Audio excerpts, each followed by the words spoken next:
Assalamualaikum warahmatullahi wabarakatuh. Nama saya Ahmad Ghaziyuddin bin Kamaluddin, metrik I23106984. Dan saya Abdul Aziz bin Muhammad Izani, nombor metrik I23106979. Nama saya pula Ahmad Suhaib bin Umar Gaddafi, nombor matriks I23106985. Dan saya Muhammad Irfan bin Zahul Akrami, matriks nombor I23106982.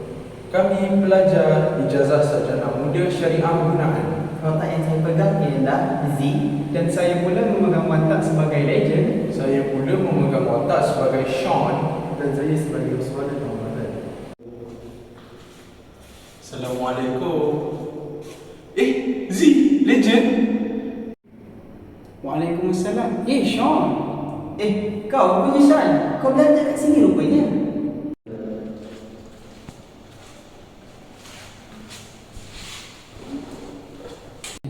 Tak sangka kan kita jumpa kat uni yang sama. Kan Kazian? Itulah. Dah nama tanya. Tak boleh buat apa-apa lah. Macam tu je. Itulah tu. Korang selama ni buat apa? Aku buat kerja Grab je sebelum ni. Aku pula berehat. Lepas baru habis kombo diploma. Wah, mantaplah korang. Lagipun, aku nak tanya lah soalan. Sebab soalan yang aku nak tanya ni untuk orang Sabah. Lagipun, korang berdua ni orang Sabah kan? Tanya apa soalannya? Kalau tak silap aku, korang ni kaum Kadazan Dusun. Jadi kalau betul, mestilah korang tahu kan tentang latar belakang kaum korang. Ada. Kita orang tu orang Kadazan Dusun. Kita orang tahu lah latar belakang orang sendiri. Latar belakang kaum Kadazan Dusun. Kaum Kadazan Dusun merupakan sebuah etnik peribumi yang menetap di bahagian pantai barat, iaitu di daerah-daerah Penampang, Papar, Tuaran, Kota Belud dan Ranau, serta di bahagian pedalaman iaitu Tambunan dan Keningau. Kebanyakan mereka adalah petani tradisional yang menanam padi sawah dan padi bukit. Sesetengahnya memburu haiwan serta menangkap ikan di sungai. Kaum Kadazan Dusun sebenarnya dibentuk oleh dua kaum utama Sabah, iaitu Kadazan dan Dusun. Namun disebabkan persamaan bahasa, budaya dan situasi politik kaum Kadazan dengan kaum Dusun, satu istilah baru telah terbentuk untuk menyatukan kedua-dua kaum ini, iaitu Kadazan Dusun. Kaum Kadazan Dusun membentuk etnik terbesar di Sabah. Dalam aspek asal-usul, legenda dan perkembangan suku kaum Kadazan Dusun menjelaskan tentang kelahiran kaum Kadazan Dusun, dan legenda kelahiran kaum ini bermula dari Nunuk Ragang sehinggalah kepada perkembangan dan penyebaran suku kaum ini ke seluruh pelosok negeri Sabah yang telah banyak mempengaruhi sosio budaya mereka mengikut tempat yang baru. Contohnya dari aspek bahasa dan corak kehidupan mereka. Mengikut statistik, terdapat lebih kurang 40 etnik yang terdapat dalam suku kaum Kadazan Dusun. Disebabkan masyarakat Kadazan Dusun ini memiliki pelbagai budaya yang unik mengikut etnik tertentu, maka corak hidup mereka juga berbeza mengikut tempat tertentu. Kebanyakan corak kehidupan mereka ini dipengaruhi oleh adat resam penduduk setempat. Adat resam ini ialah yang mempengaruhi corak kehidupan masyarakat Kadazan Dusun sesuatu kawasan tersebut. Oh, baru aku tahu. Tapi, orang kaum Kadazan Dusun ni percaya apa? Sini aku ceritakan. Agama dan kepercayaan. Orang Kadazan Dusun adalah mereka mengamalkan kepercayaan animism atau pagan sebelum kehadiran agama Islam dan agama Kristian ke negeri Sabah. Namun, pada masa kini, jumlah mereka yang mengamalkan kepercayaan animism ini sudah semakin berkurang kerana ramai yang telah memeluk agama Islam ataupun agama Kristian. Dalam kepercayaan animism ini, mereka percaya kepada kewujudan Tuhan yang bernama Kinorohingan. Kinorohingan ini berkuasa mencipta manusia. Nama Tuhan ini berbeza mengikut suku kaum dan lokasi mereka. Sebagai contoh, bagi orang dusun yang tinggal di Tambunan, Tuhan mereka disebut sebagai Minomongun. Isteri kepada Tuhan tersebut ialah bernama Suminundu. Bagi orang dusun Lutut pula, Tuhan mereka ialah Kinorohingan dan isterinya pula ialah Umun Sumundu. Mereka percaya bahawa Kinorohingan telah mencipta segala adat istiadat dusun Lutut pada masa yang sama bumi dan langit diciptakan. Berbeza pula dengan orang dusun yang tinggal di Ranau. Mereka percaya bahawa Kinorohingan tidak mempunyai sebarang isteri dan tinggal berseorangan. Orang dusun di Ranau mempercayai kewujudan dua kuasa baik dan kuasa jahat dalam kehidupan manusia. Kuasa baik dinamakan Minomorun, manakala kuasa jahat disebut sebagai Rogon. Kinorohingan dipercayai kuasa menghalang pengaruh kuasa jahat Rogon dan juga syaitan. Kebanyakan orang Kadazan dusun kawasan pedalaman tidak beragama dan juga beragama Kristian. Berbanding dengan agama Islam, dia tak meluas disebabkan kawasan geografi berbukit, kekurangan kewangan dan juga kekurangan dakwah kat sana. Oh, baru aku tahu tak banyak orang agama Islam kat sana. Kalau lah dia berdakwah kat sana, bolehlah dia berdakwah dekat orang-orang kat Sabah tu. Tapi kan, kalau adat dan resam kat sana, macam mana ya? Kalau ada resam ni, Okey, adat resam dan budaya kaum Kadazan dusun. Yang pertama ialah perkahwinan Magoi Panau, antaranya lah. Persetujuan mestilah kedua-dua ibu bapa mereka yang memilih jodoh untuk anak-anak mereka. Segala perbelanjaan semasa merisik sehinggalah berkahwin disediakan oleh ibu bapa mereka. Anak-anak mereka hanyalah tahu tarikh perkahwinan sahaja. Mereka hanya membenarkan perkahwinan yang tidak mempunyai talian persaudaraan. Ketidakpatuh terhadap adat dan norma masyarakat akan mengundang bencana kepada pasangan, keluarga dan masyarakat. Okey, adat Magoi Panau. Adat ini menjemput pengantin perempuan dan diarak berjalan kaki ke rumah pengantin lelaki jika tinggal sekampung. Diadakan juga adat Miahon do Pinisi, iaitu bertukar nasi kepal bagi mengerlahkan kesakralan perkahwinan tersebut. Okey. Pertama iaitu merisik. Wakil pihak lelaki yang mahir tentang adat resam dipanggil orang suruhan. Orang suruhan menjadi sebagai perantara dengan keluarga perempuan untuk menetapkan tarikh merisik. Semasa merisik, pihak perempuan ingin mengetahui tentang keluarga lelaki seperti latar belakang, salah silah dan perwatakan keluarga. Pihak lelaki mentafsirkan erti mimpi dalam keluarga perempuan. Jika mimpi tidak baik, sogit mimpi iaitu denda mimpi dikenakan untuk pendamaian atau keamanan. Okey, seterusnya bertunang. Adat menunui iaitu bertunang akan dijalankan dengan menetapkan tarikh sekiranya risikan diterima oleh kedua-dua belah pihak. Adat ini dilakukan pada hari ke-14. Adat ini perlu dilakukan di pagi hari dan mesti pulang sebelum pukul 4 petang dari rumah perempuan. Lelaki akan memberi sebentuk cincin dan tempoh bertunang ialah 1 tahun. Seterusnya iaitu berian mas kahwin. Berian ini akan dibincang bersama ketua kampung. Permintaan keluarga perempuan ialah RM1000. Perbelanjaan dapur dianggap 5,000 ke atas dan seekor kerbau. Tujuan pemberian ini adalah untuk memastikan kelancaran dalam perkahwinan tersebut. Perkara yang paling penting dalam upacara perkahwinan ialah miyahon pinisi, iaitu upacara menukar gumpulan nasi. Untuk memulakan upacara ini, pengantin lelaki dan perempuan duduk berhadapan di tengah-tengah bulatan gadis-gadis yang berpakaian tradisional berwarna hitam. Di hadapan mereka terletak seperiuk nasi dan kedua-dua pengantin akan menggenggam nasi dan periuk tersebut untuk dijadikan gumpulan sebesar telur ayam. Kemudian kedua-duanya akan bertukar gumpulan nasi itu lalu dimakan. Upacara miyahon pinisi merupakan nazar perkahwinan menurut cara tradisional.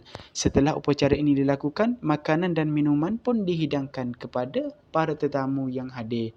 Gong dibunyikan semula diikuti dengan pertunjukan tarian Sumazau.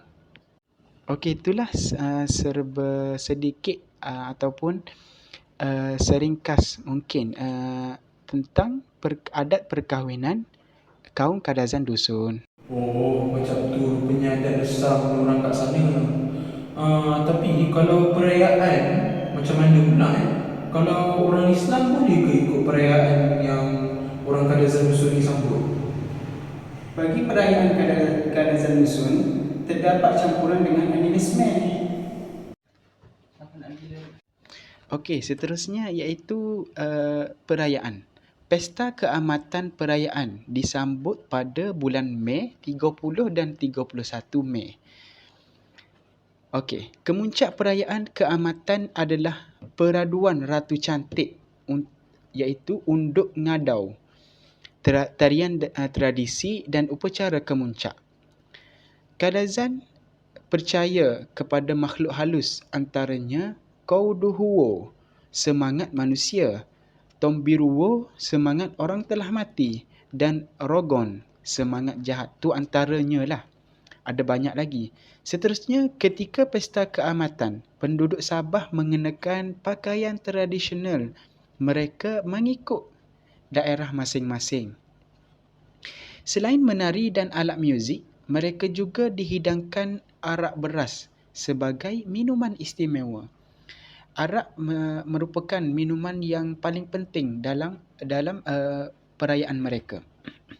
Pesta ini merupakan upacara khas untuk menghormati Bambazun, iaitu semangat padi. Menurut kepercayaan Kadazan, semangat padi disembah sebagai pencipta dan berkuasa sumber kepada kewujudan. Mereka menganggapan bahawa tanpa padi tiada kehidupan. Itulah antara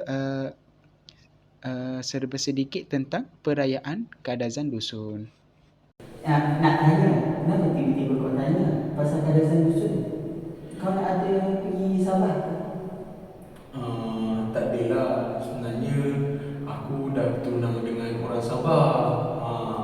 InsyaAllah lepas dah habis belajar ni, aku dengan dia akan terus berkahwin lah. Sebab yelah, aku pun suka, dia pun suka, sama suka. Memang aku dah jumpa family dia. Kau dah tunang dah? Baiklah, awal kahwin, awal bagus. Bisa dah masuk dah. Kita sambung kelas, kita sambung sembang lepas ni lah. Okay. Yang awal tadi dia cakap kau nak tunang dengan orang Sabah tu? Yang tunang aku tu family dia memang keturunan orang Kadazan Dusun. Sebab tu aku tanya orang. Disebabkan kau soal aku soal kau pula. Okay, aku Dekat Sabah kan, ada macam-macam jenis tarian tradisional kan? Apa yang kau tahu tentang tarian tradisional kat sana? Apa yang aku tahu tentang tarian tradisional kat Sabah ni ialah, jadi, apa yang aku tahu tentang tarian tradisional, dalam setiap upacara rasmi ataupun perayaan tertentu, tarian tradisional suku kaum Kadazan Dusun ni sering menjadi daya tarikan dan kemeriahan majlis tersebut. Setiap etnik dalam Kadazan Dusun mempunyai tarian-tarian tradisinya tersendiri. Corak tarian tradisional ini dipengaruhi oleh sosio-budaya kawasan tertentu. Antara tarian tradisional kaum Kadazan Dusun merupakan tarian Sumazau. Tarian Sumazau merupakan tarian mengikut rentak muzik tradisi Kadazan Dusun dan menggunakan alat-alat dan bunyi-bunyi, dan ianya berpotensi untuk diwarisi generasi muda kini. Antara alatan muzik lain yang popular ialah gong, sompoton, kulintangan, suling, turali dan lain-lain.